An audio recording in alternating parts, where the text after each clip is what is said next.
আজকে আমাদের বাড়িতে অনেক কাজ। তো হ্যালো এভরিওয়ান, কেমন আছো তোমরা সবাই? আশা করি অনেক ভালো আছো, আর আমিও অনেক ভালো আছি।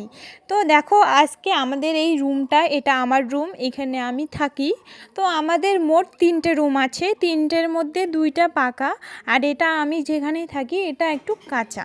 তো এটা ভালো করে মুছতে হবে। আর এটা মুছার আজকে মেন কারণ হচ্ছে যে আমাদের বাড়ির পাশে আমার একটা দিদির বিয়ে। তো সামনেই শুক্রবার ওর বিয়ে।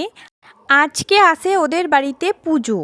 তো মেনলি বাড়ির পাশেই যেহেতু একখানে বলা চলে, তো ওদের বাড়িতে পুজো মানে আমাদেরও বলা চলে।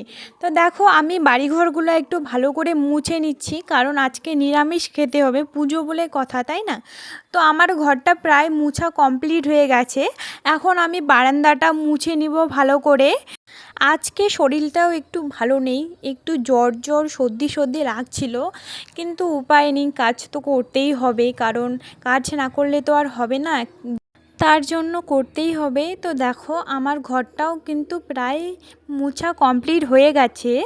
এখন ভাবলাম যে ঘরটা যেহেতু মোছা হয়ে গেছে, বারান্দাটাও মুছে নিই, তারপর উঠোনটা আছে ওটা মা মুছবে, কারণ অতটা তো আমি আর পারবো না, তাই না বলো?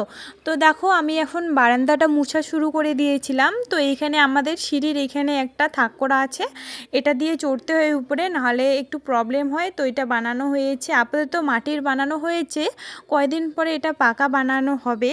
তো এই যে দেখো, আমি ভালো করে এটা মুছে নিচ্ছি, পুরোটাই মুছতে হবে ভালো করে। তারপর মোছা কমপ্লিট হয়ে, তো ভাই আমার জন্য কিছু খাবার নিয়ে আসছিল।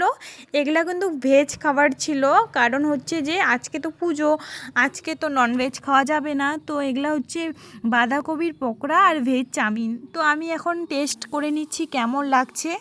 তো দেখলাম, খেয়ে অনেকটাই টেস্টি লাগছিল, চাউমিনটাও ভালো হয়েছে, আর এই যে ভেজ পকোড়াটা বাঁধাকপির যেটা বানাইছিল, এটাও অনেকটাই ভালো হয়েছে। তো আমি খাই, তোমরা ভিডিওটা কেমন হয়েছে অবশ্যই জানাতে ভুলো না। টাটা।